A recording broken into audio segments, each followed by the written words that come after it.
ஹலோங்க, good morning. எல்லாரும் எப்படி இருக்கீங்க? வாங்க இந்த வீடியோவில் எங்கள் வீட்டு தோட்டத்தை பார்க்கலாம்.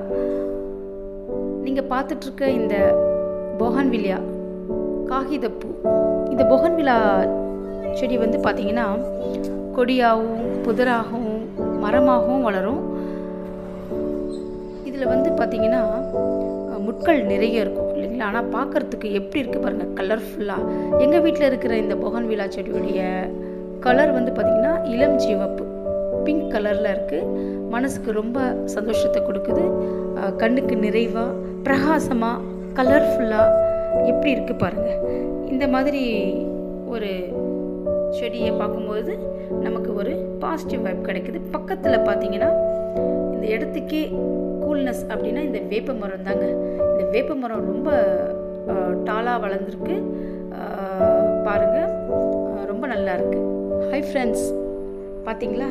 அன்ஃபா குட்டி வந்து தூங்கி எந்திரிச்சதுமே நேராக என்னை தேடி வந்துட்டா.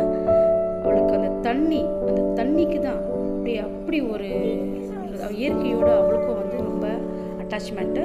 இந்த செடி எல்லாமே ரசிப்பா. குருவிகள், இந்த சிட்டுக்குருவிலாம் வந்து இந்த எலுமிச்சை மரத்தில் வந்து கூடு கட்டியிருந்தது. ஸோ அதெல்லாம் வந்து பார்த்து ரசிப்பா. அதுக்கெலாம் வந்து ஏதாவது கொடுக்கணும் அப்படின்னு சொல்லிட்டுலாம் வந்து இயற்கையோடு பேசிக்கிட்டே இருப்பாள். ஒரு ரொம்ப பிடிக்கும் அவளுடைய அந்த பிஹேவியர்ஸ் எல்லாமே. பாருங்கள், இப்போ கூட ஏதோ ஒன்று சொல்கிறான். எங்கள் அன்ஃபா பட்டுக்கு இந்த செடி கொடிகள்லாம் ரொம்ப பிடிக்கும்.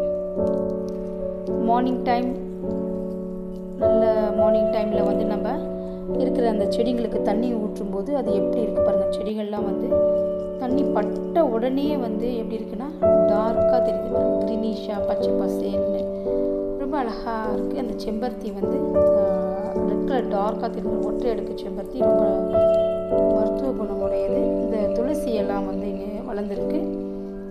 பக்கத்தில் வந்து பப்பாயா இருக்குது. பப்பாயா ரொம்ப நல்லதுங்க. நமக்கு வந்து இந்த ஒயிட் செல்ஸ்லாம் வந்து கம்மியாச்சுன்னா இதை வந்து நம்ம சாப்பிட்லாம், இலைகளை சாப்பிட்லான்னு சொல்லியிருக்காங்க. அதுக்கப்புறம் வெற்றிலை கொடி வந்து வளர்ந்துருக்கு, வளர்ந்துக்கிட்டே போகுது. அது ரொம்ப அழகாக. வெற்றிலை வந்து எங்கள் வீட்டு அன்ஃபா குட்டி வந்து சாப்பிடவும் செய்வாள். கற்பூரவள்ளி பக்கத்தில் தெரியுது.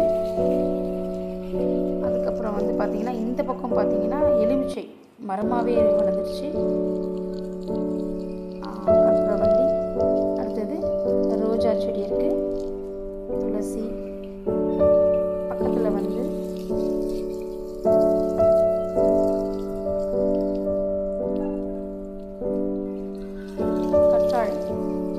கத்தாழை செடி வந்து ரொம்ப நல்லதுங்க.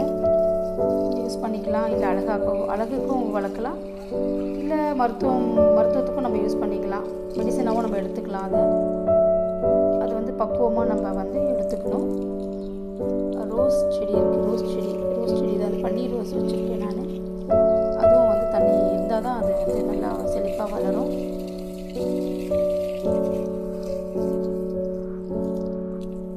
மஞ்சள் கரிசலாங்கண்ணி, இது பார்த்திங்கன்னா வந்து பார்க்குறதுக்கு எவ்வளோ அழகாக இருக்குங்க.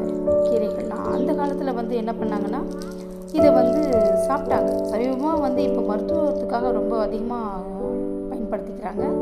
அதற்கு முன்னாடியெல்லாம் வந்து கீரையை சமைச்சு உணவாக பயன்படுத்தி சாப்பிட்டாங்க. இது வந்து சோம்பு செடிங்க. சோம்பு செடி அழகாக வளர்ந்துருக்கு, ரொம்ப வாசமாகவும் இருக்கும். துளசி, நாவல் பழம் செடி, பக்கத்தில் கருந்துளசி அப்படின்னு சொல்லுவாங்களே அந்த துளசி, அம்மன் பச்சரிசி, அம்மன் பால் பச்சரிசி அப்படின்ற ஒரு தண்ணி ஊற்று அது மாதிரி செடிகள்லாம் கிடைக்கும். குப்பை மேனி செடி இருக்குது பக்கத்தில். குப்பை மேனிலாம் ரொம்ப பார்க்குறதுக்கே வந்து ஒரு நல்லாயிருக்கும், பார்க்குறதுக்கு அழகாக இருக்கும். பப்பாயா, செம்பருத்தி, தண்ணி ஊற்றின உடனே பாருங்கள் அப்படியே அழகாக பசுமையாக தெரியுது எல்லாமே. வெற்றிலை, எங்கள் அன்ஃபா குட்டி இதை வந்து அழகாக சாப்பிடவும் செய்வாள்.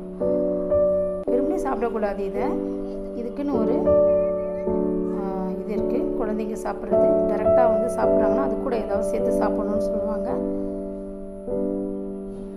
நம்ம இருக்கிற இடத்துல இயற்கையோடு இணைஞ்சி நம்ம எப்படி ஹைப்பர் டென்ஷன் இல்லாமல் ரொம்ப அழகாக செம்மையாக கொண்டு போகலாம் நம்மளுடைய லைஃப் ஸ்டைலை அப்படின்றத இந்த ஒரு சிறிய தோட்டம் வந்து நமக்கு எடுத்துக்காட்டாகவே இருக்குங்க. அதனால் இயற்கையை நம்ம வந்து எப்போவுமே போற்றிட்டு தான் இருக்கணும். விவசாயத்தையும் நம்ம வந்து போற்றணும். விவசாயிகளை நம்ம எப்பொழுதுமே நினைத்து பார்க்கணும். அவர்களுக்கு ஒரு மோட்டிவேஷனாகவே நம்ம வந்து அவங்களுக்கு வந்து கொண்டு போகணும். நம்ம அவங்க வந்து ஒரு சிறப்பானவர்கள் அப்படின்றத அவங்களுக்கு உணர்த்திக்கிட்டே போனால் தான் இந்த விவசாயத்தையும் நம்ம வந்து மேம்படுத்த முடியும். இந்த வீடியோவை நீங்கள் லைக் பண்ணி பார்த்துருப்பீங்கன்னு நான் நினைக்கிறேன். கண்டிப்பாக லைக் பண்ணுவீங்கன்னு நான் நம்புகிறேன். தேங்க்ஸ் ஃபார் வாட்சிங். Okay, take care. பாய் பாய்ங்க.